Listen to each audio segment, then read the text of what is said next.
Hello everyone, आप सभी का फिर से स्वागत है मेहलवा सीरीज की इस नए वीडियो में। मैं जानता हूँ इसको आने में थोड़ा सा टाइम लग गया and I am sorry for that, but आप सभी का बहुत बहुत शुक्रिया कि आप मेरी वीडियोस को इतना पसंद कर रहे हैं, जिसकी वजह से मेरी इस वीडियो पे वॉच टाइम, लाइक्स, कमेंट सब भरपूर आए। तो आप सभी का बहुत बहुत धन्यवाद आपके प्यार के लिए। तो चलते हैं आप सीधे वीडियो की तरफ। और यार चैनल पर नए हो तो चैनल को सब्सक्राइब कीजिए because that means a lot. और यार वीडियो को लाइक कीजिए, कमेंट कीजिए, कुछ भी कमेंट कीजिए, कुछ भी जाके लिख दीजिए, पर कीजिए, क्योंकि सर इससे वीडियो एंगेजमेंट बढ़ता है और वीडियो चल जाता है। बस इतनी कृपा कीजिए और लाइक बटन दबाते ही चलते हैं सीधे कहानी की तरफ। तो उन नागाओं की बात को पीछे छोड़ के शिव और कारवां निकल पड़ता है कोटद्वार के लिए। और जब वो कोटद्वार पहुंचते हैं तो वहां जाके सबसे पहले वो मिलते हैं वहां की लोकल लोगों से, यानी वहां की प्रजा से। और ये पहली बार हो रहा होता है कि शिव प्रजा के सामने आ रहे होते हैं। तो सब बहुत खुश होते हैं, सब बहुत प्रसन्न होते हैं और सबके मन में बस ये चल रहा होता है कि अब नीलकंठ आ गए हैं और वो हमें उन बुरे चंद्रवंशियों से बचाएंगे। और सबका ये उत्साह, ये कॉन्फिडेंस देख के शिव उनके बीच जाना चाहते थे। तो वो अपने स्टेज से उतरते हैं और उन सबके बीच में जाते हैं और उस समय सब उन्हें बस एक बार टच करना चाहते हैं। तो इतने में ही शिव की नज़र पड़ती है बूढ़े आदमी पे। तो वो बोलते कि हाँ, इन्हें अंदर आने दीजिए। तो जब वो बूढ़े आदमी आते हैं तो उनके साथ उनका बेटा भी आता है, क्योंकि वो अंधे थे। और वो जो बूढ़े आदमी उनके शिव के पास आते हैं तो आते ही सबसे पहले शिव के पैर छू लेते हैं आशीर्वाद के लिए। और ये देख के उनका जो बच्चा होता है वो एकदम से घबरा जाता है और वो उन्हें पीछे खींच लेता है और उन्हें डांटने लगता है कि ये आप क्या कर रहे हैं, आपने नीलकंठ को छू लिया जबकि आप जानते हैं कि आप विक्रम हैं। और ये बात सुनते ही सब बहुत घबरा जाते हैं, क्योंकि सबको लगता है कि एक विक्रम के छूने से शायद नीलकंठ की जान को खतरा भी हो सकता है। और वो बूढ़ा आदमी भी बहुत घबरा जाता है। वो बस अपने हाथ जोड़ के शिव से माफ़ी मांगने लगता है और कहने लगता है कि प्रभु मुझे क्षमा कीजिए, अब मेरी इस गलती की सज़ा मुझे, मेरे देश को मत दीजिए, अब प्लीज़ हमें उन बुरे चंद्रवंशियों से ज़रूर बचाइए।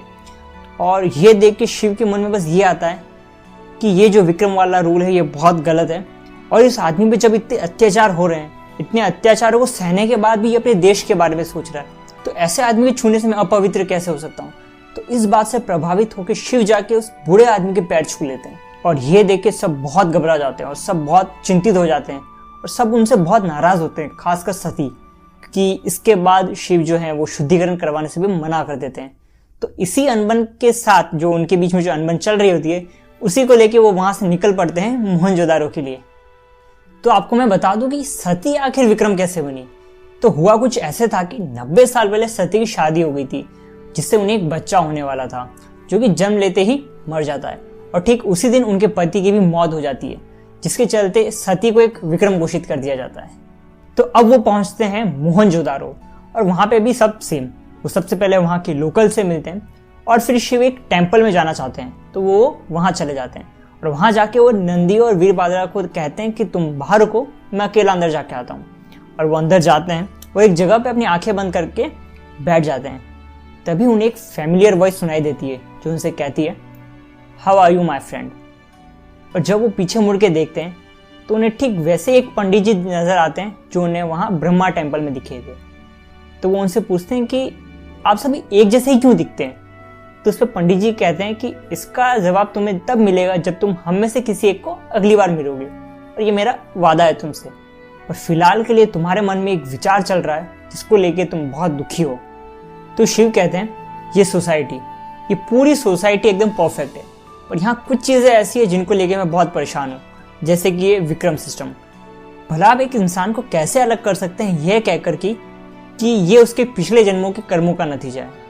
तो उस पर पंडित जी कहते हैं, क्या तुम सबकी बात कर रहे हो या किसी एक पर्टिकुलर के बारे में जिसे तुम पाना चाहते हो। तो उस पर शिव कहते हैं, हाँ ये एक पर्टिकुलर के बारे में, बट मैं यहाँ सबकी बात भी कर रहा हूँ। तो पंडित जी कहते हैं कि तुम चाहते हो कि वो तुमसे प्यार करे, जबकि तुम उसे समझते ही नहीं हो। तुम उसे प्यार तो करते हो पर तुम उसे समझते नहीं हो। तुम नहीं जानते कि उसे क्या चाहिए। और हर एक सोसाइटी, हर एक कल्चर और हर एक इंसान बंधा होता है ट्रांजैक्शन से, और ये किसी भी चीज़ का हो सकता है। जैसे एक व्यापारी अनाज बेचता है पैसों के बदले, और आसान भाषा में कहें तो इसमें होता है लेन देन। तो अगर तुम किसी इंसान से कुछ चाहते हो तो तुम्हें उसे वो देना होगा जो वो चाहता है। तो क्या तुम जानते हो कि सती को क्या चाहिए। तो इस पे शिव कहते हैं, नहीं वो बहुत कंफ्यूजिंग है। तो पंडित जी कहते हैं, नहीं वो कंफ्यूजिंग नहीं है, हर चीज़ का एक पैटर्न होता है। सती चाहे तो वो इस लॉ का अपोजिशन कर सकती है, पर वो नहीं करती है। वो एक ऐसे लोगों को एक्सेप्ट कर रही है जो कि बिल्कुल ही गलत है, और वो भी बिना किसी को इसका दोषी माने। साथ ही वो अपने स्किल्स, अपनी एबिलिटी को यूज भी कर रही है इस कंट्री के गुड के लिए। तो तुम्हें क्या लगता है, ऐसा इंसान इन सब के बदले में क्या अपेक्षा रखता होगा? रेस्पेक्ट। एग्जैक्टली। और जब तुम ऐसे इंसान को प्रोटेक्ट करने की कोशिश करते हो तो तुम्हें क्या लग रहा है तुम क्या कर रहे होते हो? तो शिव कहते हैं मैं उन्हें डिसरिस्पेक्ट कर रहा होता हूँ। तो इसी के साथ शिव को उनके सारे आंसर मिल चुके होते हैं और अब वो निकलते हैं वहाँ से काराचप्पा के लिए। तो काराचप्पा मेलवा का कॉमर्स सेंटर था, इसलिए वो काफ़ी बड़ा भी था और वहाँ पे उनके लिए पूजा भी रखी जाती है। तो वो वहाँ पे पहुँचते हैं, वहाँ जाके सती से पूछते हैं कि क्या तुम मेरे साथ चलोगी, मतलब मेरे साथ पूजा में बैठोगी? तो सती, क्योंकि एक विक्रम थी, तो वो साफ मना कर देती है। बट शिव कहते हैं कि चलो हम कम से कम डांस प्रैक्टिस तो कर ही सकते हैं, जिस पे सती को कोई एतराज़ नहीं था और शिव वहाँ से चले जाते हैं। अब यहाँ एक बात सीखने वाली ये है कि अगर आप किसी को इम्प्रेस करना चाहते हैं तो यार आप सभी मटेरियलिस्टिक चीज़ों के पीछे भागना बंद कीजिए। ये फालतू का फेक सा एटीट्यूड, ये सब करने के बजाय आप सामने वाले की रेस्पेक्ट कीजिए। और ये एक बहुत अच्छा तरीका हो सकता है अपना लव शो करने का, क्योंकि हम सब जो एक चीज़ की चाह रखते हैं वो है एक रेस्पेक्ट, एक जेन्युइन रेस्पेक्ट। तो यार इसी बात पे एक लाइक तो बनता है। अब पूरे प्लेटफॉर्म को यज्ञ के लिए सजाया जाता है और जो पंडित जी होते हैं वो यज्ञ के आरंभ से पहले कहते हैं अगर किसी को कोई भी आपत्ति हो तो अभी कह देना, वरना बाद में चुप रहना। तो तभी पीछे से एक आवाज़ आती है, आई हैव एन ऑब्जेक्शन। तो सब पीछे मुड़ के देखते हैं कि भाई है कौन? तो वहाँ होता है तारक। नहीं ये नहीं। तो तारक कहता है कि रूल्स के अकॉर्डिंग, लॉ के अकॉर्डिंग पूजा के प्लेटफॉर्म पे कोई भी विक्रम नहीं होना चाहिए, पर सती इस प्लेटफॉर्म पे मौजूद है जिससे ये लॉ टूट रहा है। तो सब उसे समझाते हैं कि नहीं, सती अपने रूम की बालकनी में खड़ी है और वो यहाँ से काफ़ी दूर है, तो और वो राजकुमारी है तो हम उनके लिए इतना कर ही सकते हैं। पर तारक नकटा था, नहीं मानता है। फिर इतने में सती भी वहाँ आ जाती है और कहती है कि नहीं तारक सही कह रहा है, मैं यहाँ से चली जाती हूँ।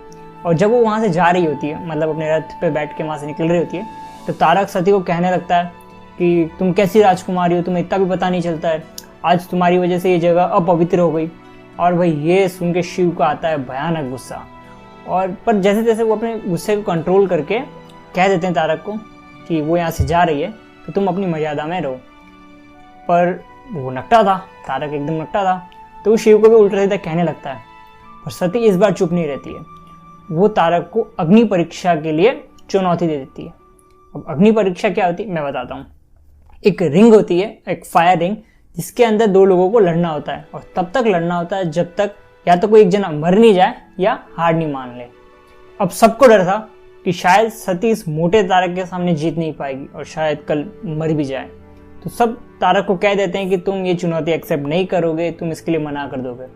पर तभी शिव कहते हैं कि तारक तुम इस चुनौती से सिर्फ तभी मना करोगे जब तुम ये मान लो कि तुम सती से हारने से डरते हो।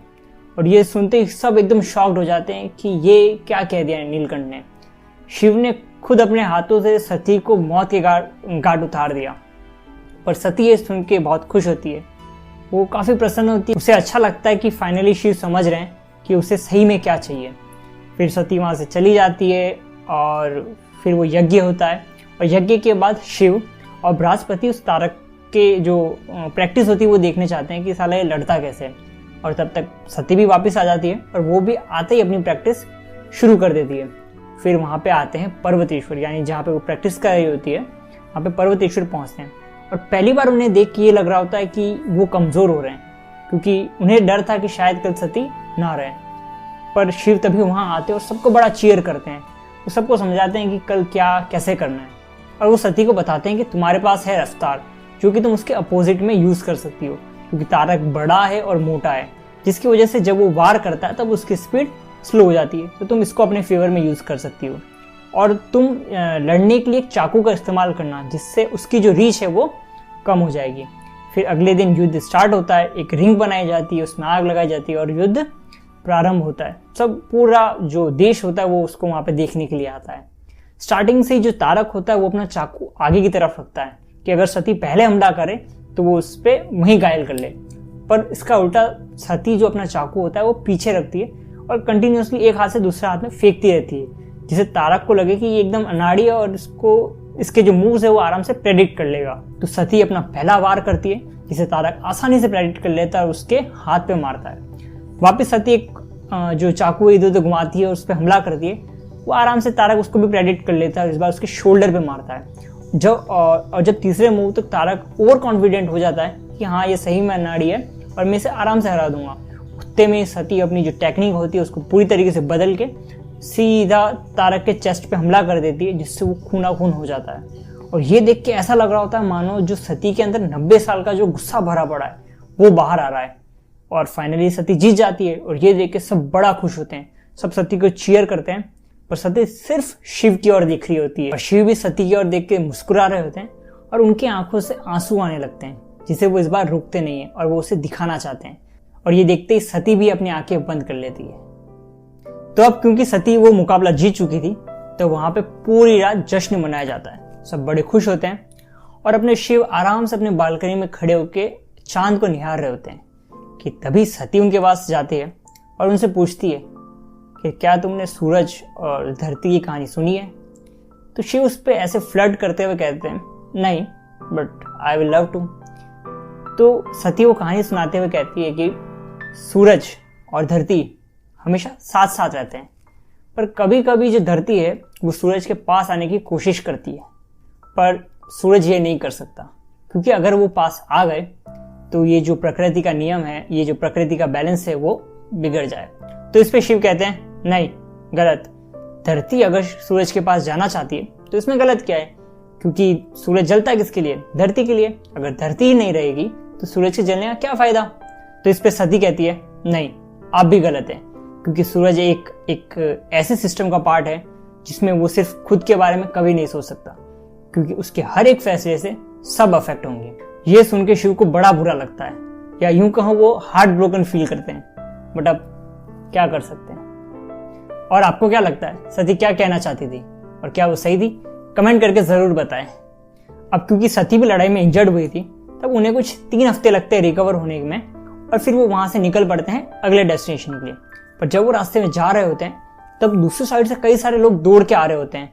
तो पर्वतेश्वर बाहर निकलते हैं और पूछते हैं एक जने से कि भाई क्या मैटर है, क्या हुआ? सब इतने डरे हुए हैं और सब भाग रहे हैं, तो हुआ क्या?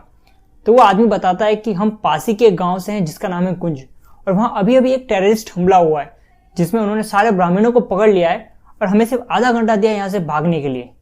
तो ये सुन के पर्वतेश्वर का आता है भयंकर गुस्सा, कि आज से पहले उन्हें कभी एक ऐसा मौका नहीं मिला था जहां पे वो खुद जाके वहां पे लड़ सकें, पर वो अभी भी बंदित थे, क्योंकि उनकी अभी ड्यूटी थी सती और शिव को प्रोटेक्ट करना, और वो अपने रूल्स को लेकर काफी स्ट्रिक्ट थे, तो वो जा भी नहीं सकते थे।